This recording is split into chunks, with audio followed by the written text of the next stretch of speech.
Saudara yang dikasihi oleh Tuhan, sebenarnya hari ini kita akan membahas Kisah Para Rasul 22 ayat 30 sampai Kisah Para Rasul pasal 24 ayat 27, tetapi tadi dibacakan cuma ayat 23 ayat 1 sampai ayat yang ke-11. Tapi saya ingin merangkumnya kepada kita semua saudara dan kita melihat apa yang sebenarnya terjadi di dalam kisah ini. Bapak, Ibu, dan Saudara yang dikasihi oleh Tuhan, kalau kita memperhatikan bagian ini, maka kita akan menemukan beberapa orang atau beberapa pihak yang menjadi pemeran utama dalam kisah ini. Yang pertama, Saudara, kita melihat yang paling utama adalah Paulus yang terus memberikan kesaksian kepada orang-orang yang ada di sekitarnya. Dan kemudian kita melihat seorang yang bernama kepala batalion, bahkan di dalam kisah itu, saudaraku, kita melihat dia membebaskan Paulus itu di tengah-tengah orang Yahudi, membebaskan orang yang tidak takut Tuhan, tapi membebaskan orang yang takut Tuhan dari orang yang takut Tuhan.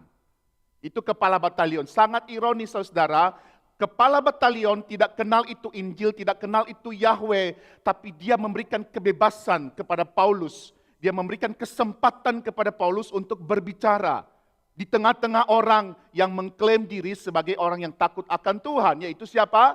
Kita melihat peran yang lain adalah imam-imam kepala dan anggota mahkamah agama. Kalau dalam Alkitab saudara mungkin disebutkan sebagai Sanhedrin, kepala anggota mahkamah agama. Dan yang terakhir ada satu orang yang punya peran penting yang adalah Gubernur Felix. Yang di dalam kisah terakhirnya saudara, sepertinya dia tahu jalan Tuhan, dia rindu jalan Tuhan, tetapi ketika diingatkan tentang kekudusan, ketika diingatkan tentang kebenaran, tetapi dia tak jadi takut. Kenapa? Kalau di dalam tradisi, di dalam kisahnya saudara dikatakan bahwa Felix itu terlibat dengan idolatry. Dan yang menariknya saudara, kalau saudara membaca pasal 24 bagian terakhir itu, sebenarnya bukan kebenaran yang dia cari ketika dia mengajak Paulus berbicara, ketika dia mengajak Paulus untuk berdiskusi. Tujuannya kelihatan jelas, supaya Paulus memberikan uang kepadanya, dan itu dikatakan di mana saudara? Di pasal 24 ayat 26. Dikatakan di sana, sementara itu ia Felix berharap Paulus akan memberikan uang kepadanya. Sepertinya saudara kelihatan baik, tetapi apa? Endingnya apa? Kepentingan diri. Saudaraku yang dikasihi oleh Tuhan, maka kalau kita melihat overview dari kisah ini saudara. Overview dari kisah ini maka kita memperhatikan Paulus itu menghadapi persidangan demi persidangan. Apa tujuannya saudara? Tujuan persidangan itu bagi Paulus untuk menjawab segala tuduhan yang diberikan kepadanya oleh para imam dan anggota mahkamah agama. Dan itu yang terjadi di dalam pasal 23 ayat 1 itu saudara, ketika Paulus ada di dalam persidangan. Dan yang menarik saudara, isi daripada persidangan itu adalah mempengaruhi dan atau dipengaruhi. Kalau saudara memperhatikan seluruh sidang itu, ada upaya mahkamah agama itu mempengaruhi pihak lain, mempengaruhi kepala batalion, mempengaruhi Felix, dan atau dipengaruhi. Dan kemudian kan Paulus juga mempengaruhi mereka ketika dia mengungkapkan pendapatnya. Dan kemudian terjadi keributan besar di dalam sidang itu. Imam-imam kepala itu mempengaruhi sidang itu dengan apa saudara? Mempengaruhi sidang itu, mempengaruhi kepala batalion, mempengaruhi Felix dengan cara apa saudara? Dengan memanipulasi. Memanipulasi apa yang terjadi, yang seharusnya tidak terjadi, tetapi dimanipulasi sedemikian rupa, supaya apa? Memberikan keyakinan kepada kepala batalion dan kepada Felix. Bahkan dalam kisah itu saudara, mengintimidasi, ada 40 orang yang datang untuk apa? Kami tidak makan, kami tidak minum, kami mau menderita supaya apa? Bawa Paulus kepada kami dan kami akan membunuhnya. Itu kan intimidasi Bapak Ibu dan saudara-saudara yang disertai dengan tekanan. Bahkan untuk mencapai pengaruh mereka. Apa yang mereka lakukan? Mereka memuji Felix. Felix, kamu itu baik loh. Selama ini itu kamu sudah melakukan semua yang baik. Itu bukan pujian yang tulus. Endingnya apa saudara? Tapi bawa Paulus ke Yerusalem supaya kami apa? Supaya kami bisa sidang dia seturut dengan hukum Taurat yang itu terjadi karena tekanan 40 orang itu, saudara. Dan yang menarik, bukan cuma Mahkamah Agama yang ingin mempengaruhi. Di saat yang sama, saudara, Paulus itu juga mempengaruhi sidang itu. Dia mempengaruhi sidang itu, bahkan dia mempengaruhi Mahkamah Agama, dia mempengaruhi imam-imam kepala. Dengan apa, saudara? Ini yang menarik dari Paulus. Dengan sikap. Dia mengatakan, aku menjaga hati nuraniku. Dia menceritakan retorika kisahnya kepada orang-orang yang ada di sana dalam persidangan. Dan ini berulang-ulang dilakukan oleh Paulus ketika orang memperhadapkan dia pada sidang. Dia mengulang kembali apa yang menjadi kisahnya bertemu dengan Yesus. Dipanggil oleh Yesus, awalnya dia adalah orang yang menentang Yesus, menentang orang percaya. Tapi dia terus mengulang cerita itu di sepanjang kisahnya. Dia mempengaruhi sidang itu dengan apa, saudara? Dengan sikapnya, hati nuraninya, dengan ceritanya mengalami Yesus, dan dengan imannya di dalam Yesus. Tapi jangan pikir juga hanya Mahkamah Agama atau anggota imam itu yang mempengaruhi. Felix dan kepala batalion juga, saudara. Mereka ingin menyelamatkan Paulus. Bukan hanya untuk menyelamatkan Paulus, saudara. Kalau Paulus tidak diselamatkan, mereka bisa diapa-apain. Kenapa? Paulus itu warga negara Roma. Di mana dia punya privilege untuk dilindungi oleh tentara Roma. Bahkan Felix sendiri, saudara. Jadi penyelamatan kepada Paulus itu bukannya sekedar memang itu dipakai oleh Tuhan untuk membawa Paulus ke Roma. Tapi penyelamatan itu juga bertujuan untuk apa? Menyelamatkan diri, saudara. Di dalam 3 aspek ini, saudara. Saudara ada di mana? Ada yang mau ngangkat tangan untuk yang pertama? Atau gini deh. Dari 3 ini, saudara pilih yang mana?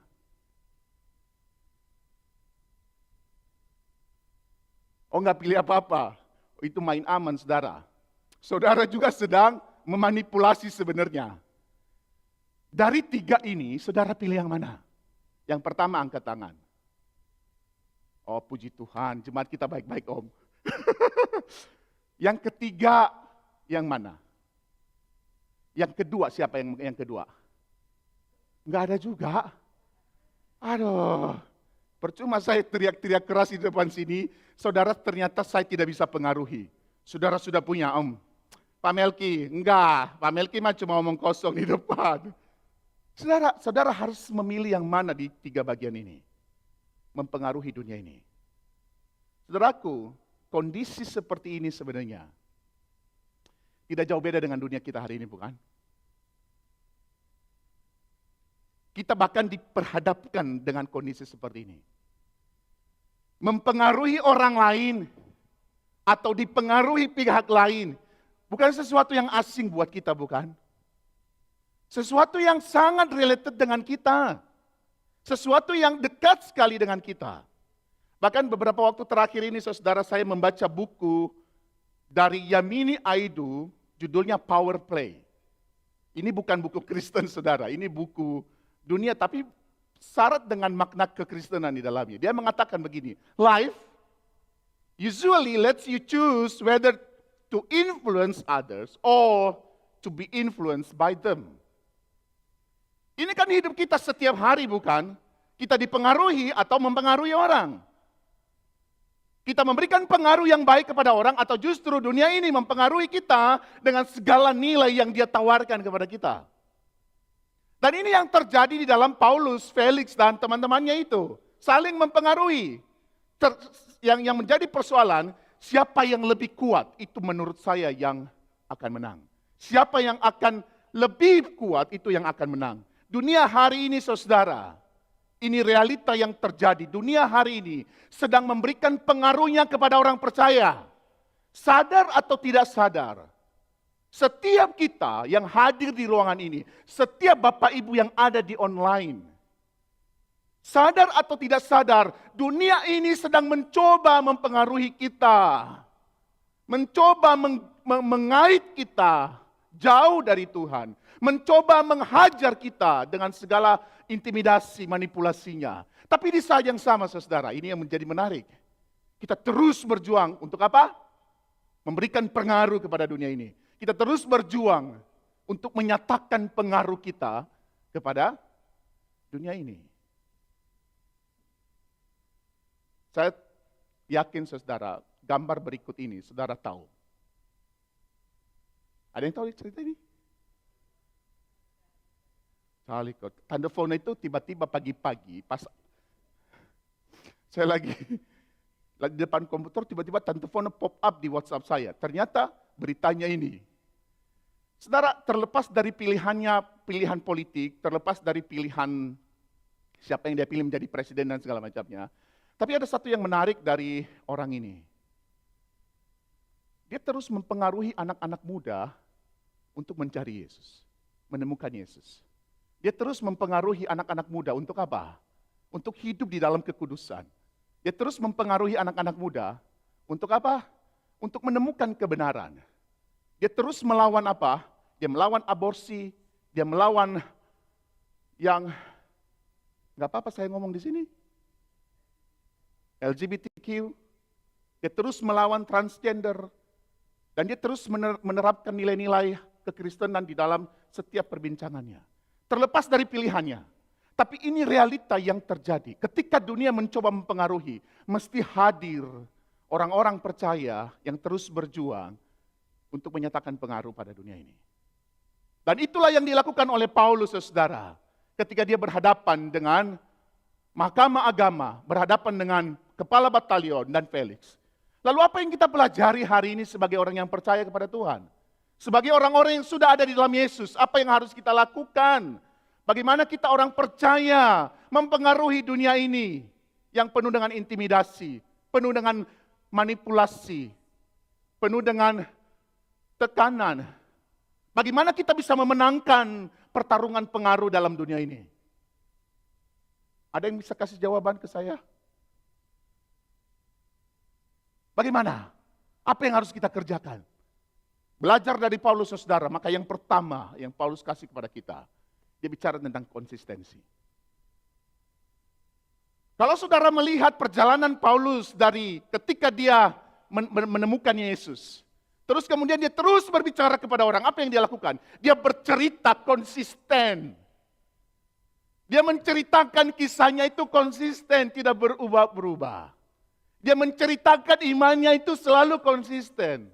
Bahkan kalau kita melihat di dalam bagian ini, saudara, coba perhatikan Kisah Para Rasul ayat 23:1 dan 24:16. Apa yang dikatakan di sana, saudara? Aku senantiasa menjaga apa? Hati nuraniku. Apa yang dimaksudkan oleh Paulus? Paulus itu punya standar moral di dalam dirinya. Dan bukan hanya menjaga hati nurani di hadapan manusia, tapi aku senantiasa menjaga hati nuraniku di hadapan manusia dan di hadapan Allah. Ada standar moral yang dia tidak bisa tinggalkan, dan itu konsisten dilakukan oleh Paulus. Maka ketika dia melanjutkan pembicaraannya, saudara, dia mengatakan tidak didapatkan bertengkar di bait Allah dan tempat lain. Konsisten, saudara. Ada sinkron antara hidupnya di bait Allah dengan hidupnya di mana? Di dunia. Konsisten di sana. Kalau kita kan bukan gitu. Kita apa?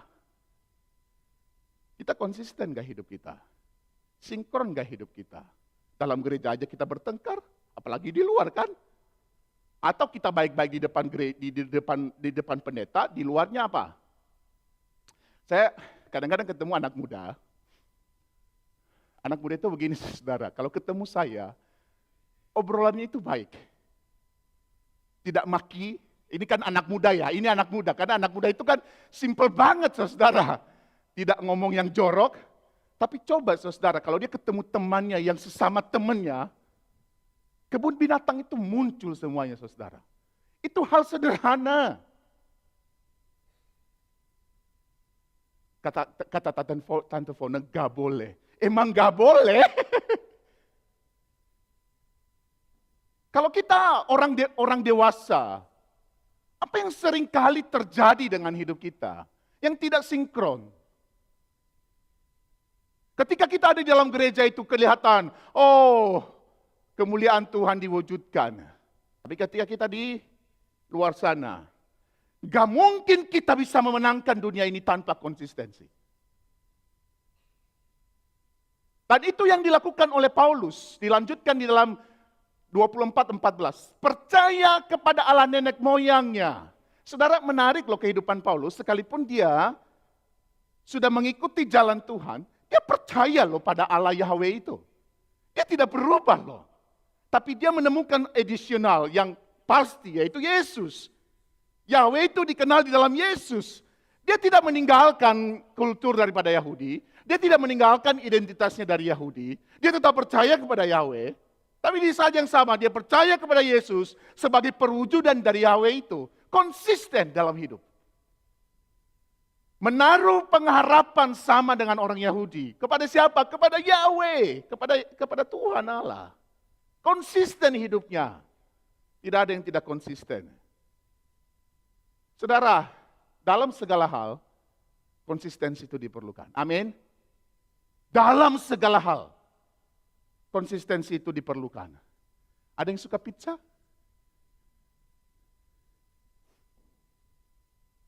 Suka pizza gratis gak?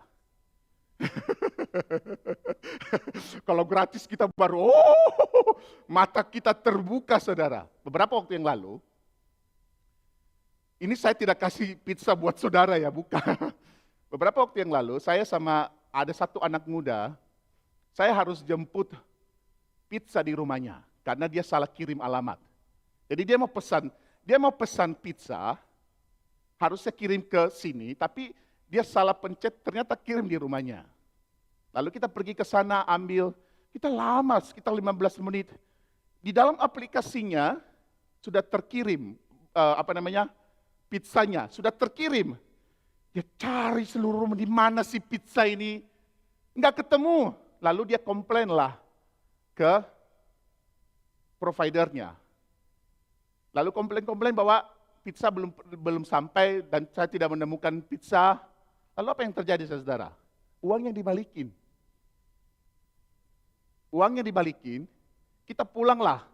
Lalu mau pesan pizza yang lain lagi di tempat yang lain.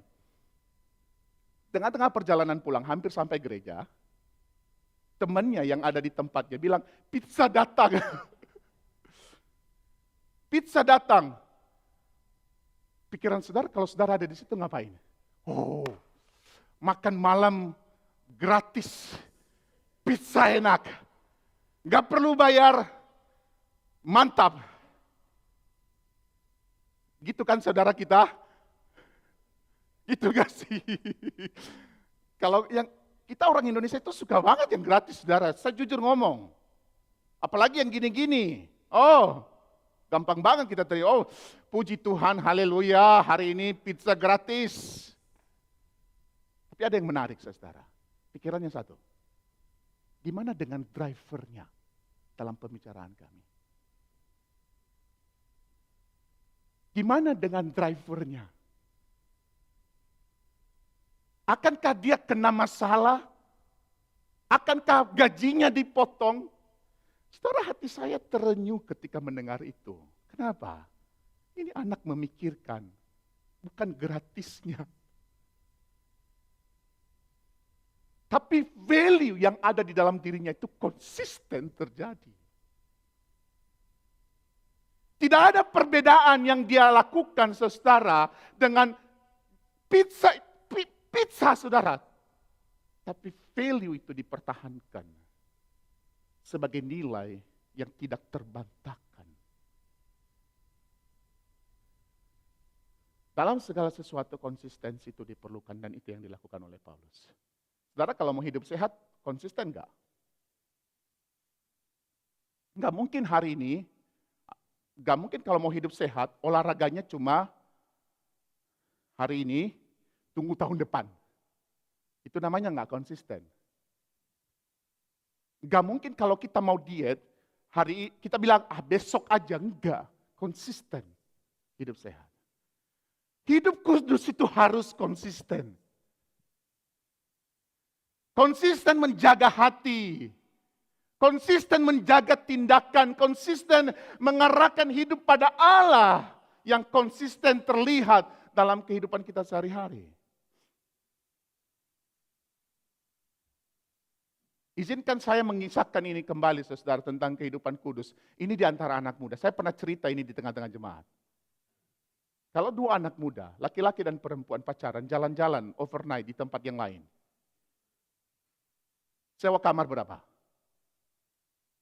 Berapa?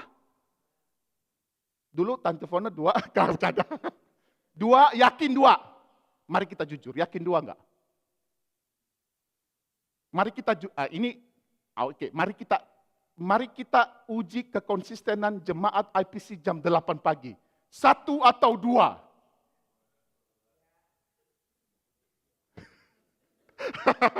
Kan konsisten kan?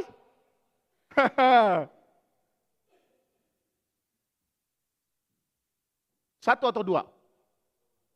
1. Saya suka sekali dengan orang yang jujur. Artinya, ya gak apa-apa, jujur mengungkapkan bahwa memang ini kita manusia loh.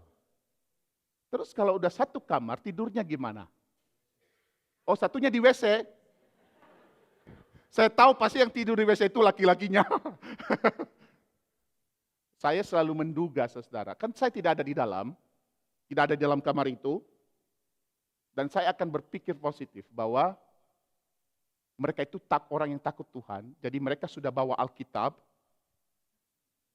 sudah bawa tempat untuk berdoa. Lalu ketika mereka ada di dalam kamar, mereka buka Kisah Para Rasul 22 ayat 30, lalu membaca sampai akhir. Dan berdoa. Saudara ngerti maksud saya kan? Konsisten itu sebenarnya harusnya menjaga kekudusan hidup itu untuk hal-hal sederhana pun mesti dilakukan dengan baik. Menghidupi Injil, dan ini yang dilakukan oleh Paulus. Sangat konsisten. Konsisten menjadikan kabar Kristus sebagai pola hidupnya. Dengan demikian Yesus semakin terlihat. Paulus itu loh, pola hidupnya itu begitu-begitu aja loh. Dia menceritakan gimana dia berjumpa dengan Yesus perjalanan ke Damsyik, bagaimana dia berjumpa dengan Ananias yang membuka matanya, bagaimana dia berhadapan dengan orang Yunani, bagaimana dia berhadapan dengan orang Yahudi. Dia menceritakan kisah yang sama, konsisten, dan itu menjadi pola hidupnya. Itu menjadi pola hidup dari Paulus, saudara. Apa yang kita pelajari dari sini, saudara? Apa? 1. Apa? Konsisten. Bahkan menurut saya, saudara, berbuat jahat pun kalau menjadi penjahat kelas kakap, harus konsisten. Loh iya loh. Kalau mau jadi penjahat kelas kakap, nggak bisa nggak konsisten. Apalagi di dalam kehidupan yang kudus ini, saudara. Saudara mesti konsisten. Saya mesti konsisten. Setiap kita mesti konsisten hidup di dalam nilai Injil. Amin, saudara. Yang kedua, bagaimana kita memenangkan dunia ini, saudara? Yang kedua, keberanian. Apa yang terjadi dalam hidup Paulus, saudara? Ketika dia berani. Apa yang dia lakukan sih? Coba perhatikannya kisah Paulus itu dari kisah para rasul ini. Ketika Paulus ada di dalam sidang itu, apa yang dia lakukan? Dia menyampaikan pendapatnya dan keyakinannya kepada otoritas.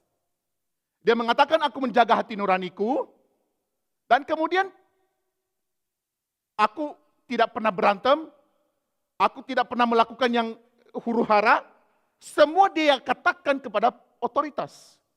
Tapi yang kedua, saudara, dia berani sekali mengungkap double standar daripada Ananias, kepala imam itu. Bahkan dia mengatakan, hai engkau tembok yang dilabur warna putih. Sama seperti Yesus mengatakan bahwa engkau adalah kuburan yang apa? Yang dilabur putih. Kelihatan luarnya bagus tapi di dalamnya amburadul saudara. Dia mengatakan, kamu menghakimi aku dengan hukum Taurat. Tapi di saat yang sama kamu melanggar hukum Taurat dengan menampar aku. Kenapa saudara? Karena di dalam budaya Yahudi, menampar orang itu atau menghukum orang itu hanya bisa dilakukan oleh hakim. Tidak bisa dilakukan oleh orang yang ikut di dalam persidangan. Hukuman hanya diberikan oleh hakim yang sah. Tidak bisa dilakukan oleh sembarangan orang. Itu dalam hukum Taurat, dalam hukum Yahudi. Dan Paulus mengungkapkan ternyata di tengah-tengah orang Yahudi itu double standar itu muncul saudara. Bahkan dia menyampaikan keyakinannya tentang kebangkitan dan pengharapan. Dan itu yang membuat heboh persidangan itu saudara. Kenapa? Ternyata orang Saduki tidak percaya kebangkitan dan roh. Dan orang Farisi percaya dan itu membuat mereka saling beradu. Artinya dalam kondisi ini keberanian Paulus telah mempengaruhi sidang itu, telah mempengaruhi mahkamah agama, telah mempengaruhi orang Farisi, dan telah mempengaruhi orang Saduki. Kenapa dia berani saudara? Karena di dalam dirinya value-nya konsisten. Tidak pernah berubah. Saya suka sekali dengan ruang kelas universitas di Australia. Siapa yang pernah dulu ngampus di Indo? Kampus di Indo, kampusnya di Indo. Saudara kalau dosen ngajar,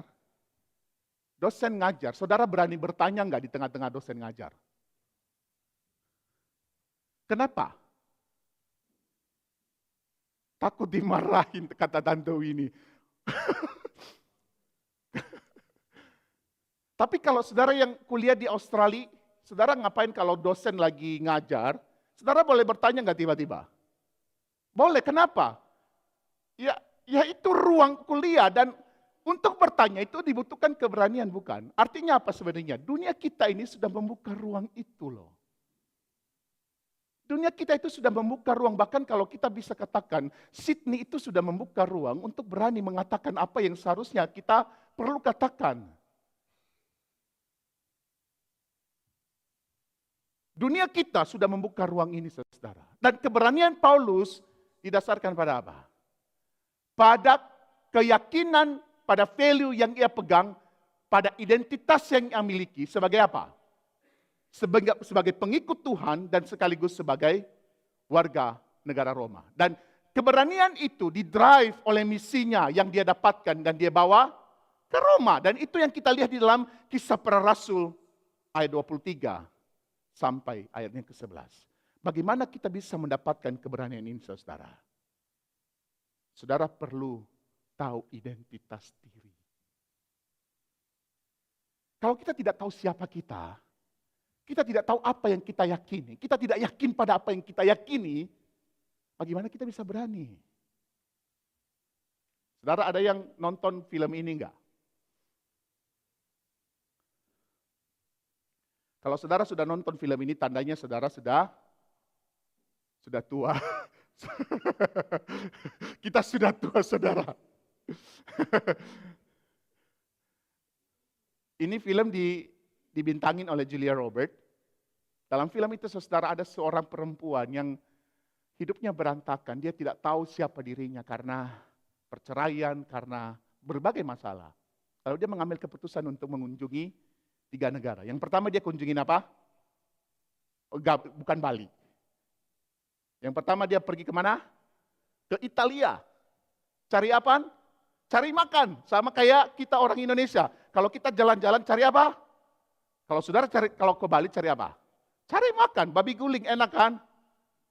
Loh iya dong. Dalam kisah itu saudara, sebenarnya film itu menceritakan bahwa Julia Roberts itu menemukan kebahagiaan ketika dia melakukan hal-hal sederhana, ketika dia menikmati hal-hal sederhana. Dan dia menemukan, oh ini loh yang aku butuhkan. Ini loh milikku, ini loh sebenarnya yang aku butuhkan.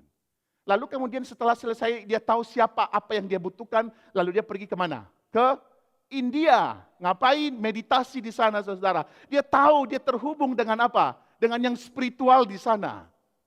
Ya memang kita dalam konteks kekristenan tidak perlu ke India saudara.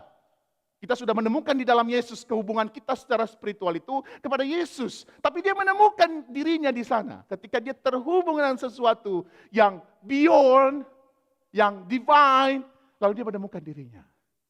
Lalu dia pergi terakhir kemana? Dia pergi ke Bali. Ngapain? Surfing. Enggak.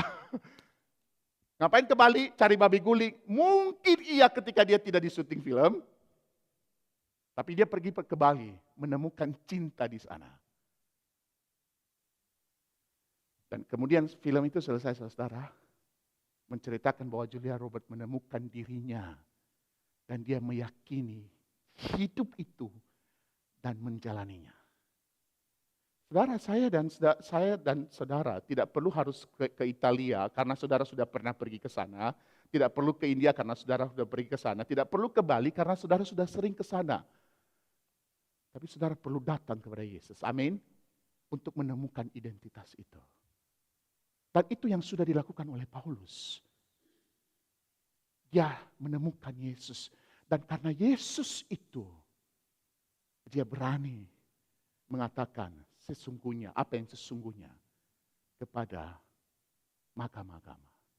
Saudara, memenangkan dunia ini tidak gampang. Memenangkan dunia ini tidak gampang. Kita butuh konsistensi. Dan kita butuh keberanian. Dengan kita menemukan identitas di dalam Yesus. Untuk memenangkan dunia ini. Amin. Mari kita berdoa. Kami bersyukur kepadamu Tuhan. Pagi hari ini Engkau mengingatkan kami tentang kisah Paulus. Berhadapan dengan mahkamah agama, imam Felix dan juga kepala batalion. Kami berterima kasih, melaluinya kami belajar untuk hidup konsisten di dalam hidup ini. Kami belajar untuk memiliki keberanian. Kami belajar untuk menemukan identitas yang benar di dalam Yesus. Tolong kami Tuhan, karena kami tidak sanggup, kami tidak kuat. Ilhamilah kami dengan kekuatan-Mu. Sehingga kami sanggup dan bisa melakukan ini. Tuhan, inilah doa kami dalam nama Yesus kami berdoa. Amin.